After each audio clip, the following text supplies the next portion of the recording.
Hello guys, welcome back to study. और अभी जो बात करने वाले हैं हम लोग एयरफोर्स के अंदर जो एक्स एंड वाई का क्वेश्चन था ना, उसका प्रीवियस ईयर देंगे। बहुत सारे बच्चे हमको कोस रहे हैं, सर आप कोस्ट गार्ड के पीछे इतना जान लगा के पड़ गए हो कि एयरफोर्स वाले को ध्यान नहीं दे रहे हो। सुनो, एयरफोर्स वालों, आप तो जिगर के टुकड़े हो। आप मतलब कोस्ट गार्ड वाले भी हैं, आप भी जिगर के टुकड़े हो। आपका कोर्स कंप्लीट करा देंगे हम लोग, टेंशन नहीं लो, ठीक है। आपको टेंशन लेने की जरूरत नहीं है। आपकी कोर्स कंप्लीट करानी है, रिवीजन करानी है, सब कुछ मैं कराऊंगा। बस 4 दिन और रुक जाओ। कोस्ट गार्ड का एग्जाम खत्म होता है, फिर हम आपकी तरफ बढ़ेंगे और बहुत ही जोश के साथ बढ़ेंगे, ठीक है। तो टेंशन मत लो किसी भी चीज़ की, हम हैं आपके साथ। ठीक है, पिछली बार जितना रिजल्ट दिया था हमने दबा के ना, मैंने प्रूफ भी दिखाया था आपको, इसलिए तो और बेचैन हो ना कि सर पिछली बार उनको रिजल्ट दिलवा दिया, हमको नहीं दिलवा रहे हो। इस बार आपकी भी रिजल्ट आएगी, टेंशन नहीं लो, हम आपके साथ हैं जनाब। तो चलो, प्रीवियस ईयर के क्वेश्चन है, उसको करेंगे और थोड़ी थोड़ी करके सीख रहे हैं हम लोग कि किस तरीके के क्वेश्चन आ रहे हैं। काफ़ी टाइम लगता है इनको तैयार करने में, प्रीवियस ईयर के। बट उससे पहले एक इंपॉर्टेंट चीज़ मैं करा दूँ, आपको बता दूँ कि चक्षु पब्लिकेशन की तरफ से आप सभी के एग्जाम की तैयारी के लिए ना बढ़िया सी प्रैक्टिस सेट आ चुकी है, हिंदी मीडियम में है। अगर आप एक्स ग्रुप से फिल करना चाहते हो तो एक्स ग्रुप वाले बच्चे स्टेज सीरीज को ले सकते हैं, जिसके अंदर टोटल 40 प्रैक्टिस सेट है, ठीक है। अगर आप सिर्फ और सिर्फ वाई ग्रुप के लिए फिल करना चाहते हो, अदर देन साइंस के लिए, तो आप इस प्रैक्टिस सेट को ले सकते हो। इसके अंदर 50 प्रैक्टिस सेट है इस किताब के अंदर। अगर आप एक्स एंड वाई दोनों के लिए फिल करना चाहते हो तो फिर आप ये ले सकते हो, इसके अंदर टोटल 25 प्रैक्टिस सेट है, ठीक है। तो इन तीनों बुक्स का लिंक मैं आपको डिस्क्रिप्शन में दे दूंगा लिंक, और वहीं पे ना वाई ग्रुप की, एक्स एंड वाई ग्रुप की प्रैक्टिस सेट के बारे में थोड़ा सा आपको दिखा दूं, जिसके अंदर टोटल 25 प्रैक्टिस सेट है। ये वाली जो है, इधर वाली है, ग्रुप की एक्स एंड वाई दोनों का जो मिक्स है वो मैं दिखा दे रहा हूँ, 25 प्रैक्टिस सेट वाले।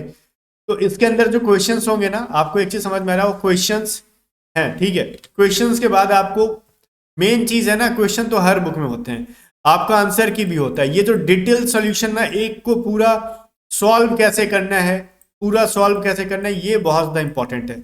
और जो पिछली बार कैपलर के नियम से जो क्वेश्चन आ रहे थे, मैं बार बार बताता था ना, कैपलर के नियम से आ रहे थे, वो देखो यहाँ पे ऐड किया गया है। इसी नियम से क्वेश्चन, ये वाले लगभग एग्जैक्टली क्वेश्चन आए हुए थे पिछली बार।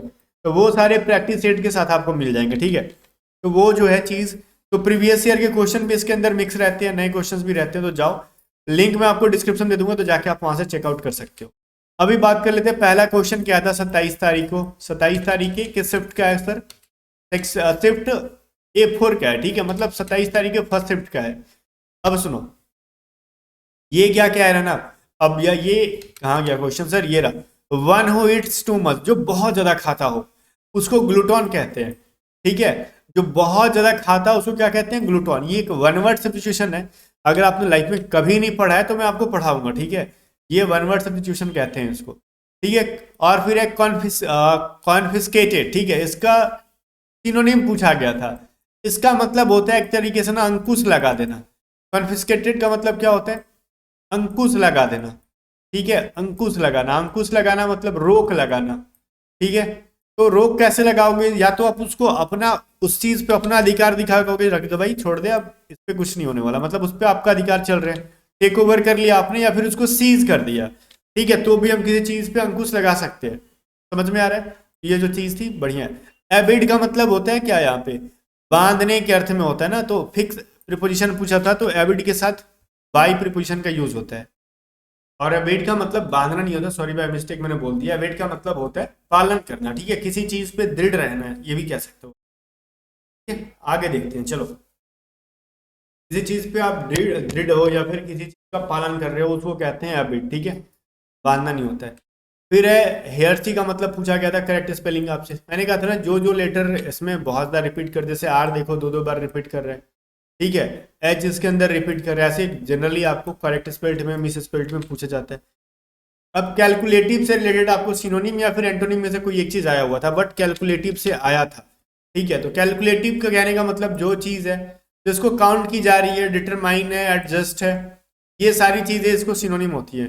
एंटोनिम का मतलब होता है एस्टिमेट करना, ठीक है।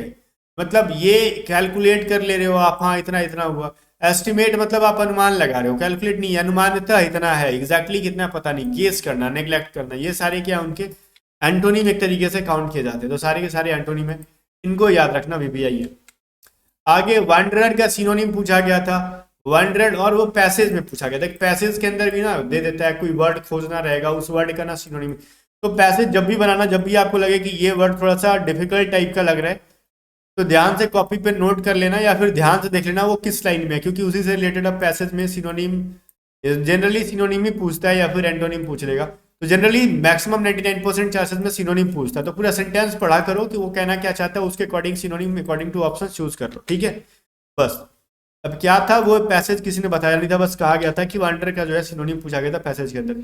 यूनिट ऑफ वर्क, ठीक है, फिजिक्स में पूछा गया था वर्क का यूनिट क्या होता है, मात्रक तो जूल होते हैं, ठीक है। तो ये जो चीज़ है बढ़िया। एनर्जी का डायमेंशनल फॉर्मूला एक्स ग्रुप का ये चीज़ है, एक्स ग्रुप में पूछा गया था, ठीक है।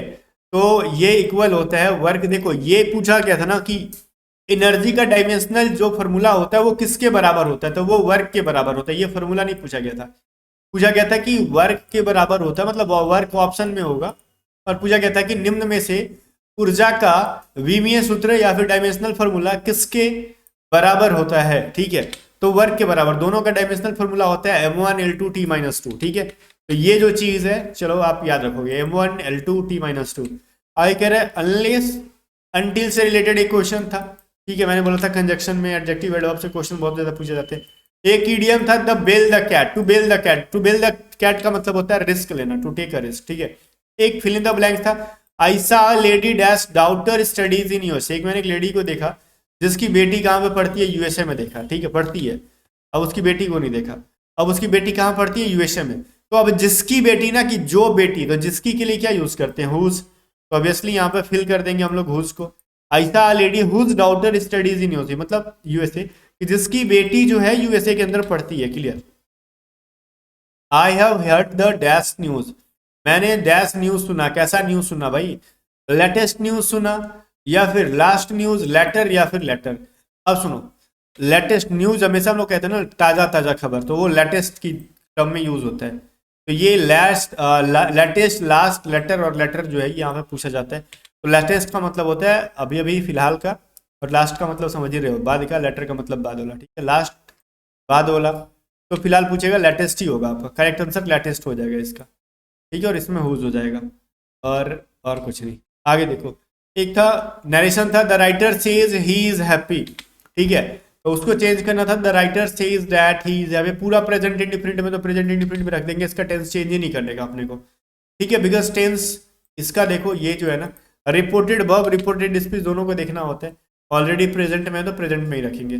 सेटिस्फैक्ट्री का वर्ब पूछा था तो सेटिस्फाई हो जाता है, ठीक है। सेटिस्फाई, सेटिस्फाइड आपने सुना होगा ना, V1 V2 V3 बन जाता है इसका। तो सेटिस्फाई इसका वर्ब था। आपसे generally verb form, adjective form, adverb form, ये सभी चीजें पूछते हैं एग्जाम में, ठीक है।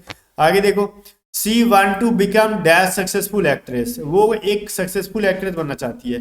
तो क्या होता है, ए होगा ना सक्सेसफुल के पहले, ए सक्सेसफुल एक्ट्रेस, ठीक है। ए कह लो, आ कह लो, जो भी कह लो। She want to become a successful actress, तो करेक्ट आंसर क्या हो जाएगा, ए हो जाएगा इसका। आगे देखो, आगे कुछ मत देखो, बस इतना ही क्वेश्चन था एक शिफ्ट के अंदर जो मिला था अपने को। बाकी इसके अगले शिफ्ट का क्वेश्चन हम लोग दे देंगे फिर से। बाकी उसके पहले फिर से कह दूं, जाओ इस बुक का लिंक मैंने आपको डिस्क्रिप्शन दे दिया, चाहो तो वहां से बाई कर सकते हो आप लोग।